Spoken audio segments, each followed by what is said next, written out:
Hello students, तो आज हमारा मैक्सिमम एरिया का थर्ड लेक्चर होगा जिसमें आज हम ऐसे क्वेश्चन डिस्कस करने वाले हैं जो कि मेंसुरेशन बेस्ड है। ठीक है, अब आज की क्लास में टोटल 7 क्वेश्चन डिस्कस करेंगे जिसमें मैंने 3 क्वेश्चन बोर्ड पे लिखे भी हुए हैं।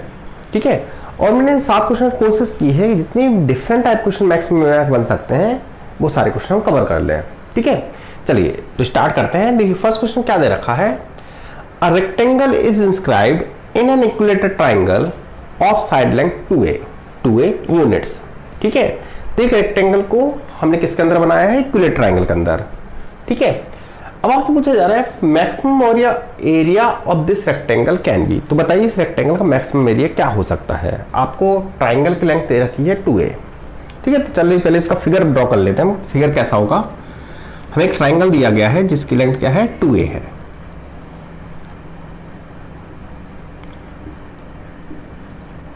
ठीक है, और इसके अंदर एक रेक्टेंगल ड्रॉ किया है ना, अ रेक्टेंगल इज इंस्क्राइब्ड। ठीक है, तो इसके अंदर एक रेक्टेंगल बनाया हमने, इस तरह से बनाया है कि इसका एरिया मैक्सिमम होना चाहिए। तो माना कि इस तरह का रेक्टेंगल बना हुआ है आपका। ठीक है, इस तरह का रेक्टेंगल हमने ड्रॉ कर रखा है। अब इस रेक्टेंगल के लिए मैक्सिमम होना चाहिए। तो अगर रेक्टेंगल का एरिया मैक्सिमम है तो उसका एरिया क्या होगा ये हमें बताना है।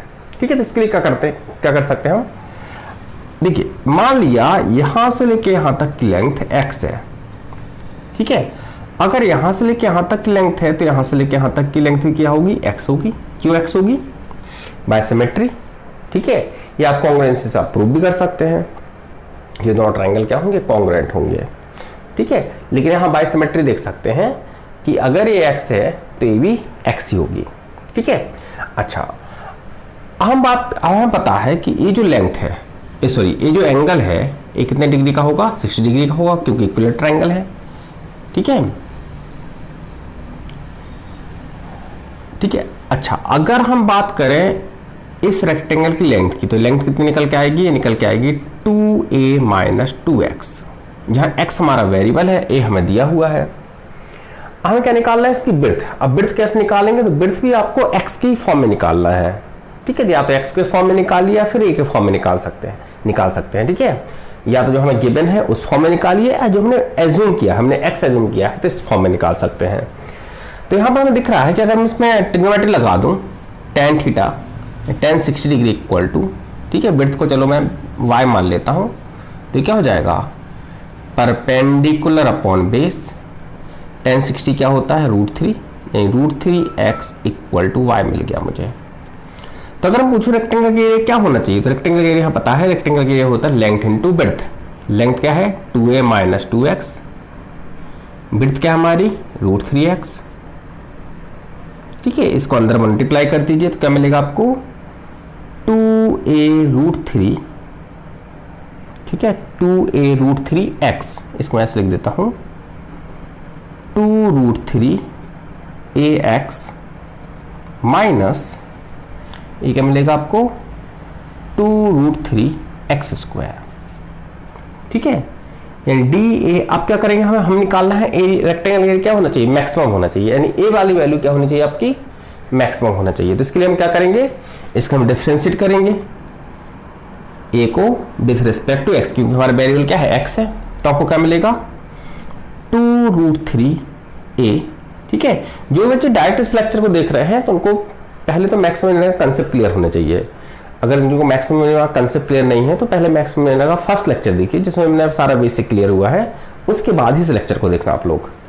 ठीक है, तो हमें क्या मिलेगा 2a√3। ठीक है, x का डिफरेंशिएशन क्या होगा 1, और यहाँ मिलेगा आपको 4√3x। ठीक है, x² का को 2x, इसको क्या करना होगा, मैं इसको इक्वल टू 0 पुट करना होगा। अगर हम इसको इक्वल टू 0 पुट करेंगे तो यहां से जो हमें x की वैल्यू मिलेगी, ठीक है, √3 से √3 कैंसिल हो जाएगा, यहां से जो आपको x की वैल्यू मिलेगी वो मिलेगी x की वैल्यू a/2, यानी x की वैल्यू क्या होनी चाहिए, a/2 होनी चाहिए। अगर x की वैल्यू अब हम पता करना है जो a/2 है, x इक्वल टू a/2 पे, इस पर हमें एरिया मैक्सिमम मिलेगा या मिनिमम मिलेगा। तो आप चाहे तो इसका डबल डेरिवेटिव करके देख सकते हैं, तो d²a/dx², तो ये तो कांस्टेंट है तो 0 हो गया, और माइनस का 4√3 x का 1 हो गया। यानी हमें डबल डेरिवेटिव नेगेटिव मिल रहा है। ठीक है, हमारे पास केवल x की एक ही वैल्यू मिली है और डबल डेरिवेटिव नेगेटिव है। इस केस में हमें क्या पता चल रहा है कि अगर तो ठीक है, यानी डबल डेरिवेटिव नेगेटिव है तो इस केस में आपका क्या होना चाहिए, एरिया। अगर डबल डेरिवेटिव नेगेटिव होता है तो उस केस में जो भी आपका फंक्शन है वो अपनी मैक्सिमम वैल्यू रखता है। तो x इक्वल टू a/2 पर इसका एरिया क्या होगा, मैक्सिमम होगा। ठीक है, तो बस अब आपको कुछ नहीं करना है। एरिया हमारा क्या था, एरिया हमारा ये था, हमें निकालना है मैक्सिमम एरिया क्या होगा। x की वैल्यू हमें पता है a/2 है, बस वहाँ आप a/2 पुट कर दीजिए तो a इक्वल टू मिलेगा आपको 2a माइनस a। ठीक है, 2x इक्वल टू a हो जाएगा। ठीक है, इंटू √3 x ने लिख दिया a/2, यानी हो जाएगा √3a² 2। ये हमारा आंसर हो जाएगा। तो फर्स्ट क्वेश्चन का आंसर होगा √3a² 2। चलिए क्वेश्चन नंबर 2 ट्राई करके देखते हैं हम। देखिए क्वेश्चन नंबर 2 में क्या दे रखा है, the maximum possible area that can B enclosed bye a wire of length 20 centimetre when it went in the form of a sector of a circle. तो आपको बोला गया है हमारे पास एक वायर है जिसकी लेंथ 20 सेंटीमीटर है, अब हमको उसको एक सर्किल के सेक्टर के फॉर्म में बेंड करना है। ठीक है, तो उसका मैक्सिमम एरिया क्या होगा। ठीक है, यानी सेक्टर किस तरह का होता है सर्किल का, यानी इस फॉर्म में हमें उसको बेंड करना है। तो आपको बताना है इस केस में मैक्सिमम एरिया क्या हो सकता है वायर का। आपको दे रखी है वायर की जो टोटल लेंथ है वो 20 सेंटीमीटर है। ठीक है, तो देखिए इस क्वेश्चन कैसे ट्राई करेंगे हम।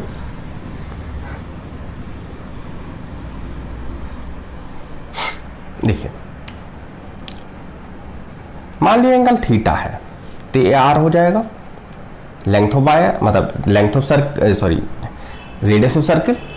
ठीक है, ए भी आर हो जाएगी, ये लेंथ ऑफ आर मतलब ये आर्क हो जाएगा। तो मान लिया इसकी लेंथ क्या है, एल है। अब यहाँ हम देखो ना तो हमें आर के बारे में कुछ पता है ना ही हमें थीटा के बारे में कुछ पता है। हमें पता है कि इस टोटल वायर की जो लेंथ होगी यानी इस सेक्टर का जो पैरामीटर होगा वो 20 है। ठीक है, तो हम L की वैल्यू R के फॉर्म में निकाल लेते हैं। अब L की वैल्यू R के फॉर्म में कैसे निकालेंगे, तो आपको एक रूल पता होना चाहिए कि एंगल इक्वल टू होता है आर्क अपॉन रेडियस यानी L अपॉन R। ठीक है, तो यहां से L इक्वल टू मिल जाएगा आपको, L इक्वल टू मिल जाएगा आपको थीटा R। ठीक है, अब इसके पैरामीटर क्या हो जाएगा, तो इस वायर का पैरामीटर क्या है, मतलब इस सेक्टर का पैरामीटर क्या है, R plus theta R length. This is equal to 20 दे रखा है। यहां से मैं थीटा वैल्यू निकाल सकता हूं आर के फॉर्म में। तो थीटा वैल्यू क्या निकल के आएगी आर के फॉर्म में, 20 माइनस 2r अपॉन आर। ठीक है, r प्लस आर 2r हो जाएगा, इसको ट्रांसपोज कर दिया, r से डिवाइड कर दिया, ये निकला आपकी थीटा की वैल्यू। अब अगर मैं बात करूं कि सेक्टर के एरिया क्या होता है, तो आपने क्लास 10th में भी पढ़ा होगा कि सेक्टर एरिया ऑफ सेक्टर होता है theta upon 360 into pi R square. ठीक है, लेकिन अगर इस फॉर्मूले का आप यूज करते हैं यहां पर, ठीक है, डायरेक्ट आप थीटा वैल्यू पुट कर दीजिए। ठीक है, तो हमारे पास वेरिएबल एक ही है, उसको हम डिफरेंशिएट कर सकते हैं। तो लेकिन है ना, इसको एरिया को मैं ए लिख देता हूं केवल। ठीक है, लेकिन अगर इस फॉर्मूले का यूज करते हैं तो आपका आंसर गलत हो जाएगा। क्यों गलत हो जाएगा, क्योंकि जो फॉर्मूला हमारा theta equal to L upon R, ये फॉर्मूला तभी वैलिड है जब आपका थीटा रेडियन में हो। और ये वाला जो फॉर्मूला लगाया है मैंने, ये फॉर्मूला तभी वैलिड है जब आपका थीटा डिग्री में हो। ठीक है, तो क्या कर सकते हैं, अब देखो ये तो हमने निकाल लिया इसको रेडियन मान के। ठीक है, तो इस बेटर है आप इसको रेडियन में चेंज कर दीजिए। तो आपको क्या करना है, ये जो थीटा अपॉन 360 डिग्री होता है, इस डिग्री को यहां से हटा दीजिए और यहां लिख दीजिए 2 पाई। इससे क्या होगा, पाई से पाई कैंसिल हो जाएगा और हमारा आंसर आएगा 1/2 थीटा आर स्क्वायर। ये हो गया अब आपका एरिया, सेक्टर के एरिया, जहां थीटा आपका किस में होना चाहिए, रेडियन में होना चाहिए, और आपको थीटा की वैल्यू पता है। ठीक है, तो बस इसके लिए नोट कर दीजिए। तो 1/2 20 minus 2r upon R into R square. ठीक है, आर से आर आप कैंसिल कर सकते हैं, और क्या कैंसिल कर सकते हैं, आप चाहें तो यहाँ से 2 कॉमन लेके इसको, तो ये क्या जाएगा 2, मैंने यहाँ से कॉमन ले लूँ तो 2 से 2 कैंसिल हो जाएगा, यहाँ मिलेगा आपको 10r माइनस आर स्क्वायर। ठीक है, यहाँ से 2 कॉमन ले लिया और 2 से 2 कैंसिल कर दिया और r से अंदर मल्टीप्लाई कर दिया, तो a इक्वल टू आपको कुछ ऐसा मिला। ये हो गई आपकी a की वैल्यू। अब क्या करेंगे, अब इसको डिफ्रेंशिएट करेंगे, डी अपॉन डी आर निकालेंगे हमें, क्योंकि इसकी मैक्सिमम वैल्यू पता करनी है। तो डी अपॉन डी आर निकाला तो क्या निकल के आया 10 माइनस 2r। अगर इसको मैं 0 पुट करता हूँ 10 माइनस 2r को, ठीक है, डेरिवेटिव को अगर 0 पुट करते तो r इक्वल टू 5 मिलेगा। अब 5 पर a मैक्सिमम देगा या मिनिमम देगा, तो अब डबल डेरिवेटिव करके देख लीजिए इसका। अगर डबल डेरिवेटिव करें हम इसका D square a upon D square a upon T R square, तो आपको क्या मिलेगा, ये मिलेगा आपको माइनस का 2। ठीक है, तो आपको यहां पर माइनस का 2 मिलेगा। ठीक है, तो अगर डबल डेरिवेटिव नेगेटिव है तो हम कह सकते हैं कि r इक्वल टू 5 पर, ये जो r इक्वल टू 5 है पॉइंट ऑफ मैक्सिमम होना चाहिए। ठीक है, अब आपको निकालना क्या था कि इसका हमें निकालना है कि द मैक्सिमम पॉसिबल एरिया, है ना, तो मैक्सिमम पॉसिबल एरिया क्या होना चाहिए, तो आपको क्या करना है, अब यहाँ पर जो हमारा ये फॉर्मूला है इसमें r की जगह आप 5 पुट कर दीजिए। अगर हम r की जगह 5 पुट करें तो क्या मिलेगा आपको, ये मिलेगा 50 माइनस 25, यानी कि हमारा आंसर हो जाएगा 25। ये होगा हमारा सेकंड क्वेश्चन का आंसर। चलिए नेक्स्ट क्वेश्चन नंबर 3 की बात करते हैं। देखिए इसमें क्या देख रहा है, find the dimension of the base of a rectangular box open from top. इस थोड़ा सा करेक्शन है इसमें, इस वाले क्वेश्चन ओपन फ्रॉम टॉप नहीं है, इसके बाद वाले क्वेश्चन ओपन फ्रॉम टॉप है। ठीक है, तो इस वाले क्वेश्चन से ओपन फ्रॉम टॉप हटा देना। इसमें दे रखा find the dimension of a base of a rectangular box of greatest volume that can be constructed from 200 centimetre square hardboard if the box is 3 times as long as it is wide. ठीक है, तो हमको बोला गया है कि हमारे पास एक हार्डबोर्ड है जिसका एरिया 200 सेंटीमीटर स्क्वायर है, और इससे हमें क्या बनाना है, एक रेक्टेंगुलर बॉक्स बनाना है।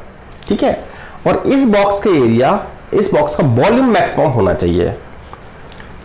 ठीक है, तो बताइए कि तो बॉक्स की जो डायमेंशन है वो क्या होना चाहिए। ठीक है, if the box is 3 times find the dimension of the base, है ना, बेस की डायमेंशन क्या होनी चाहिए। ठीक है, तो आपको देखो क्वेश्चन क्या बोला गया, एक बार फिर समझ लेते हैं। क्वेश्चन हमसे बोला गया है कि हमारे पास एक 200 सेंटीमीटर स्क्वायर का एक बोर्ड है, और इस बोर्ड से हमको क्या करना है, एक बॉक्स बनाना है, रेक्टेंगुलर बॉक्स। ठीक है, और कैसा रेक्टेंगुलर बॉक्स बनाना है, ऐसा रेक्टेंगुलर बॉक्स बनाना है कि इसकी लेंथ इसकी ब्रेड्थ का 3 टाइम्स हो। ठीक है, हाइट के बारे में हमको नहीं पता, लेकिन साथ साथ ये भी बोला गया है कि इसका वॉल्यूम जो होना चाहिए वो मैक्सिमम होना चाहिए। तो मान लेते हैं हाइट y है। ठीक है, अब देखो इस बोर्ड और इस बॉक्स में क्या चीज सेम रहेगी। ठीक है, तो बोर्ड का एरिया क्या है, 200 सेंटीमीटर स्क्वायर। ठीक है, अब बोर्ड का एरिया का 200 सेंटीमीटर स्क्वायर है, तो इस बॉक्स का, अब बॉक्स बना तो इसी बोर्ड से है, यानी बॉक्स का जो टोटल सरफेस एरिया होना चाहिए वो भी 200 सेंटीमीटर स्क्वायर होना चाहिए। अगर बॉक्स के टोटल सरफेस एरिया की बात करें तो बॉक्स क्या है, क्यूबॉइड है, और क्यूबॉइड का टोटल सरफेस एरिया क्या होता है, 2 into LB plus BH plus LH। ठीक है, ये होता है total surface area of cuboid, total surface area of rectangular box. ठीक है, दिस इज इक्वल टू आपको 200 दिया हुआ है, 2 से इसको डिवाइड कर दी तो 100 आ जाएगा। अब यहाँ आपके पास 2 वेरिएबल है, एक वेरिएबल तो x है, दूसरा वेरिएबल y है। निकालना क्या है, आपको मैक्सिमम वॉल्यूम पता करना है, यानी वॉल्यूम क्या होगा, वॉल्यूम क्या होता है रेक्टेंगल का, L into B into H, तो 3x into X into Y. हाँ, वेरिएबल क्या है, 2 है। मैक्सिमम वॉल्यूम निकालना है तो उसको डिफरेंशिएट करना होगा, लेकिन हमें दो वेरिएबल दिख रहे हैं, तो किसी एक वैल्यू को एलिमिनेट कर दीजिए। कैसे एलिमिनेट करेंगे, यहाँ से हम y की value in the form of x निकाल लेंगे। तो अगर y की value in the form of x निकालें तो क्या निकल के आएगा, तो इसको मल्टीप्लाई करें तो हो जाएगा 3x स्क्वायर ये xy 3xy यानी 4xy इक्वल टू 100, या y इक्वल टू लिख सकते हैं आप 100 minus 3x square upon 4x। ठीक है, इस वैल्यू को आप उठा के यहाँ पुट कर दीजिए, तो v equal to 3x square 100 minus 3x square upon 4x, x cancel, 1 upon 4 300x minus 9x cube, ये निकल के आएगा आपका, है ना। 3x से अंदर मल्टीप्लाई कर दिया। ठीक है, हम मैक्सिमम वॉल्यूम चाहिए तो हम देखेंगे कहाँ पर है, इसका डेरिवेटिव 0 होगा, तो D V upon D X. ठीक है, 1 अपॉन 4 ये जाएगा 300 minus 27x cube, sorry 27x square. ठीक है, 3x क्यूब का डेरिवेटिव क्या होगा, 3x स्क्वायर। ठीक है, इसको इक्वल टू 0 पुट कर दीजिए, इसको मैं नीचे वाला पार्ट मिटा रहा हूँ। तो गैस को हम 0 पुट करते हैं इक्वल टू 0, तो 1 अपॉन 4 तो हर क्रॉस में जा मतलब 4 तो क्रॉस में जाके 0 हो जाएगा, हमको मिलेगा 300 minus 27x square is equal to 0, या इसको ऐसे लिख सकते हैं 27x स्क्वायर इक्वल टू 300। ठीक है, 3 से रिड्यूस कर दीजिए 9 जा और 100। ठीक है, 9 को ले आइए अपॉन में, और x इक्वल टू यहाँ पर आ जाएगा आपका 10/3। ठीक है, तो आपकी जो विड्थ होगी वो 10/3 होगी, तो लेंथ क्या हो जाएगी, 3x इक्वल टू क्या हो जाएगा, 10 हो जाएगा। तो ये हमारा आंसर हो जाएगा। ठीक है, 10/3 सेंटीमीटर एंड 10 सेंटीमीटर। ठीक है,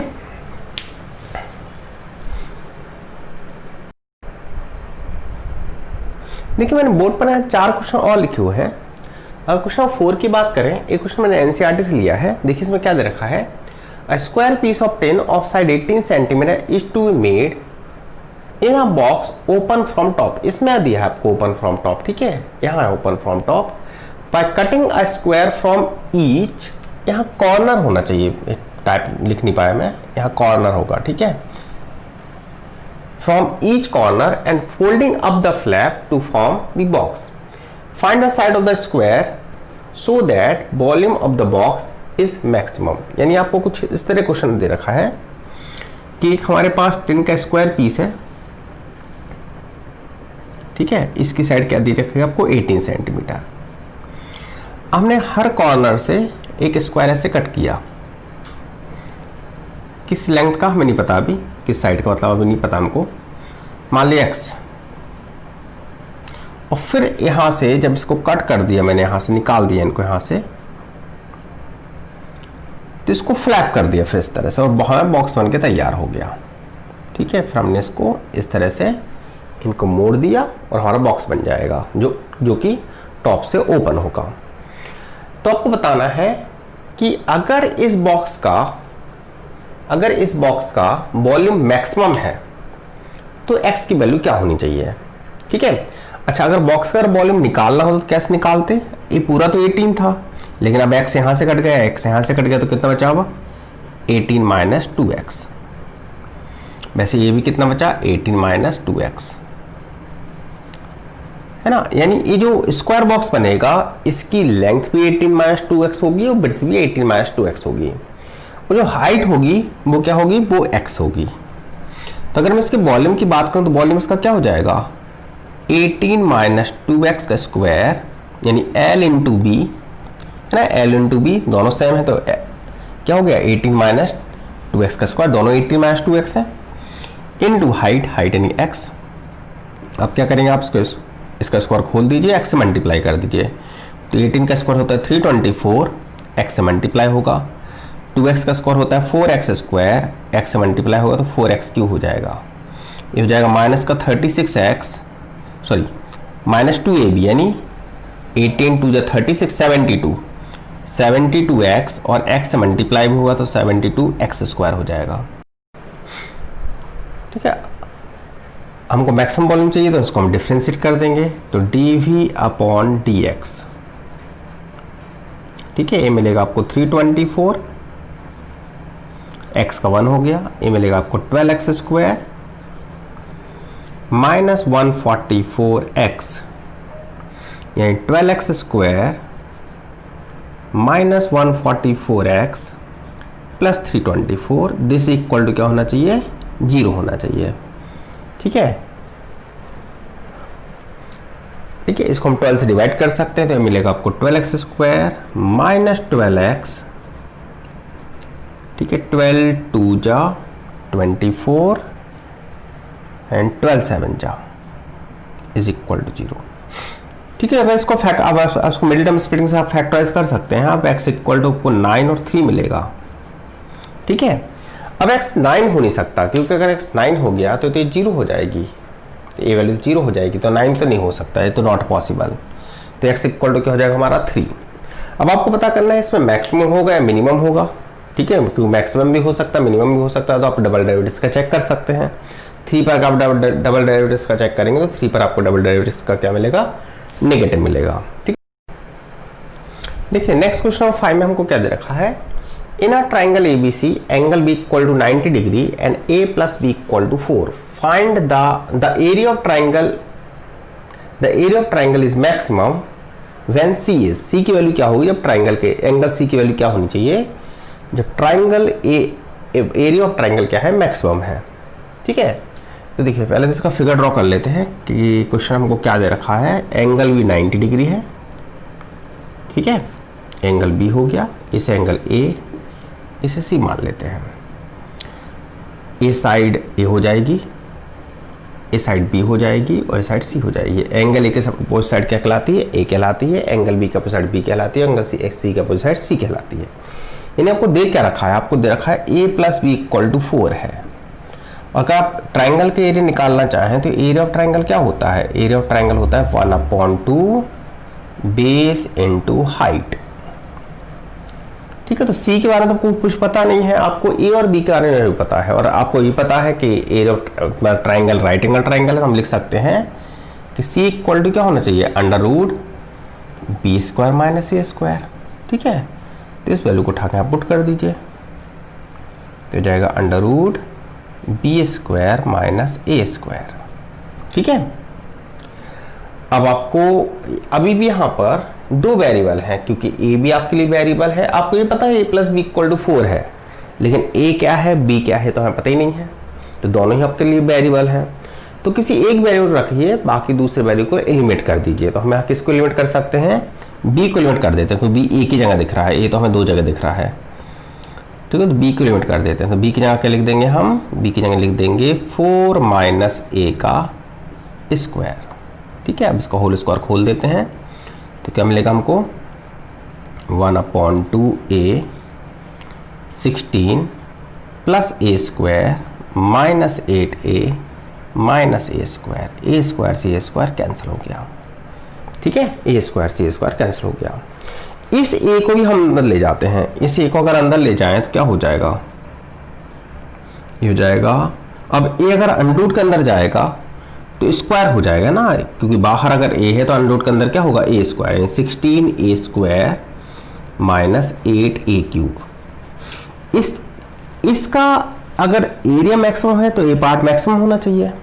अगर A वाला पार्ट पूरा मैक्सिमम है तो आपको जो अंडरूट के अंदर वैल्यू है वो मैक्सिमम होनी चाहिए, यानी ये मैक्सिमम होना चाहिए। ठीक है, हमें यहाँ पर इसको डिफरेंशिएट नहीं करना है, थोड़ा सा लेंथी हो जाएगा डिफरेंशिएट करना। हम इसे डिफरेंशिएट करेंगे जो अंडरूट के अंदर जो हमें वैल्यू दे रखी है। अंडरूट के अंदर हमको क्या दे रखा है, इसे हम Z मान लेते हैं। अंडरूट के अंदर दे रखा आपको 16A² माइनस 8A³। अगर हम इसको डिफरेंशिएट करें यानी dZ/dA क्या निकल के आएगा, ये निकल के आएगा 32A माइनस 24A²।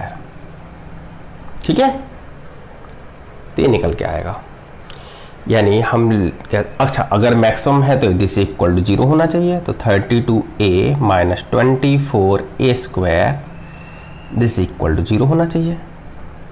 ठीक है, उसको मैं इधर लिख रहा हूं। ठीक है,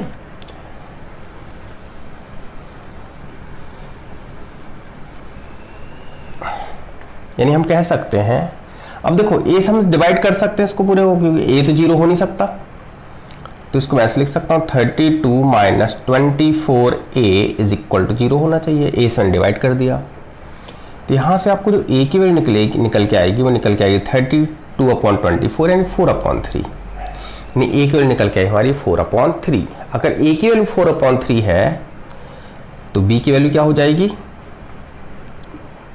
4 में से 4/3 माइनस कर दीजिए, तो 4 माइनस 4/3 यानी ये आ जाएगा 8/3। हमें निकालना है एंगल सी, ए वाला एंगल निकालना है आपको। तो अगर मैं इसमें cos थीटा लगा दूं तो cos थीटा क्या होता है, बेस अपॉन हाइपोटेनस यानी a/b। ठीक है, तो a/b क्या निकल के आएगा, तो a की वैल्यू है हमारे पास 4/3, b की वैल्यू है 8/3, 3 से 3 कैंसिल हो जाएगा, cos थीटा निकल के आएगा हमारे पास 1/2। ठीक है, 4 8 को रिड्यूस कर देगा, थीटा इक्वल टू होना चाहिए इस केस में π/3, ये हमारा आंसर हो जाएगा।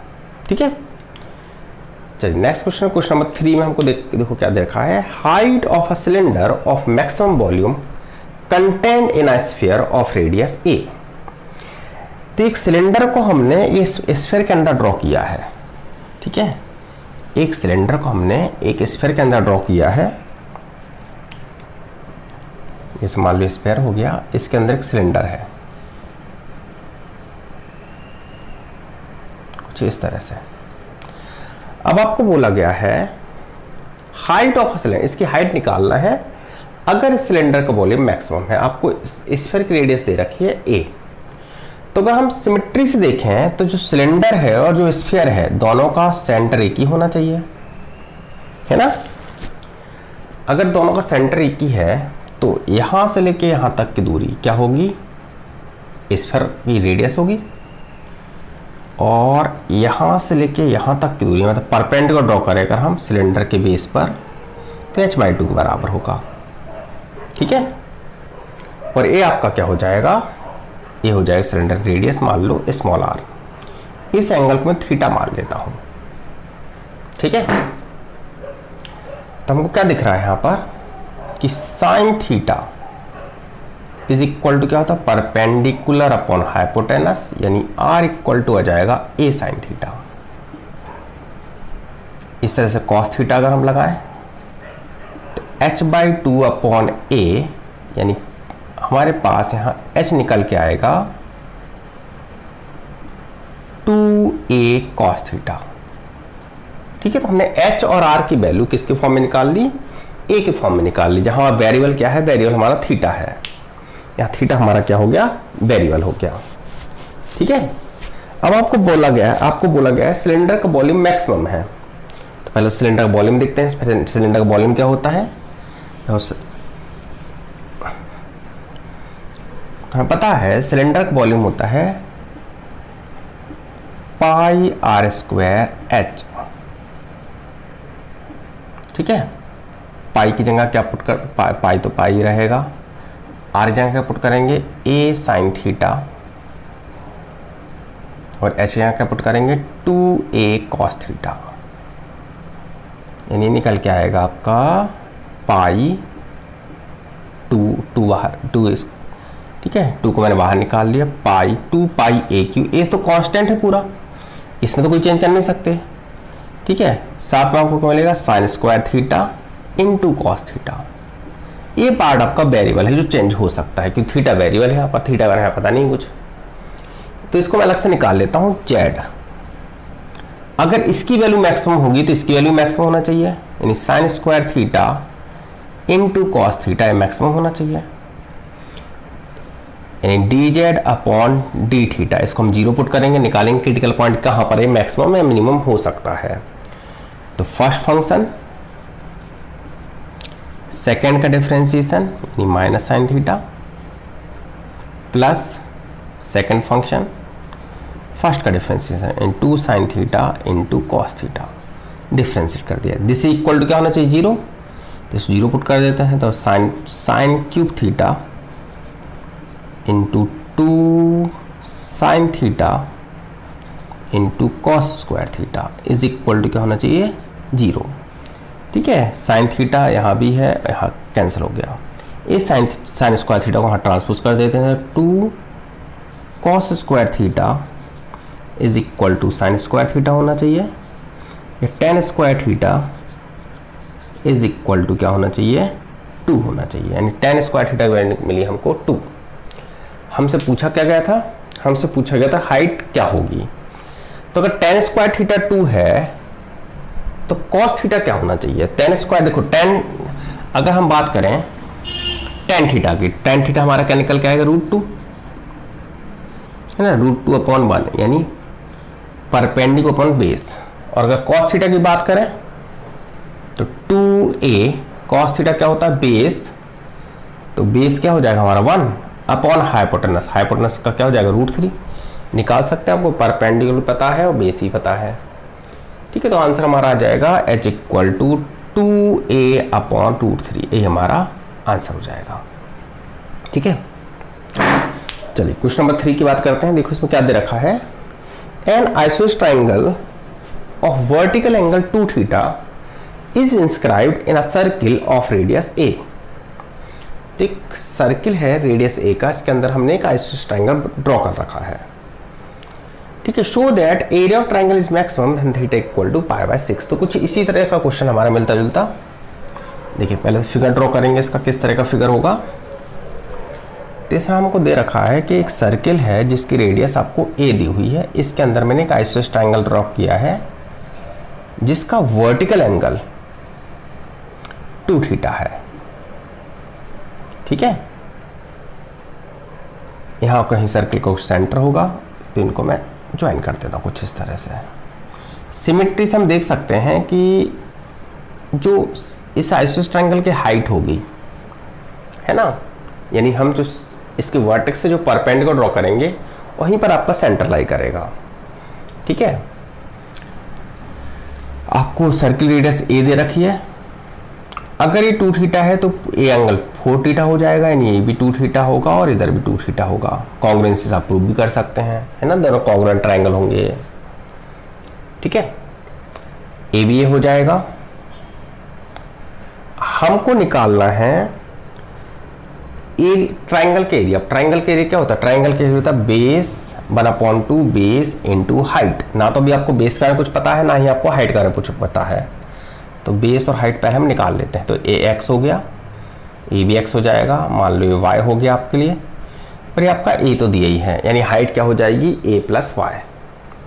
ठीक है, अब इसमें लगा देते हैं हम साइन 2 थीटा। साइन 2 थीटा क्या होगा, परपेंडिकुलर, ठीक है, इस ट्राइंगल में परपेंडिकुलर अपॉन हाइपोटेनस, यानी एक्स इक्वल टू निकल के आया ए साइन 2 थीटा। ठीक है, इस तरह से आप y की वैल्यू निकाल लीजिए। तो अब लगा दीजिए इसमें, अब इसमें क्या लगा दें हम, cos 2 थीटा लगा देते हैं। तो अगर हम cos 2 थीटा लगाएं तो ये क्या निकल के आएगा, y अपॉन ए, यानी y की वैल्यू निकल के आएगी a cos 2 थीटा। तो अगर हम बात करें हाइट क्या हो जाएगी इसकी आइसोस ट्रायंगल की, तो a plus a cos 2 theta. इसका अब एरिया ऑफ ट्रायंगल की बात करें तो एरिया ऑफ ट्रायंगल क्या होगा, 1/2 बेस हमारा क्या है 2x, यानी 2a sine 2 theta into height यानी a plus a cos 2 theta.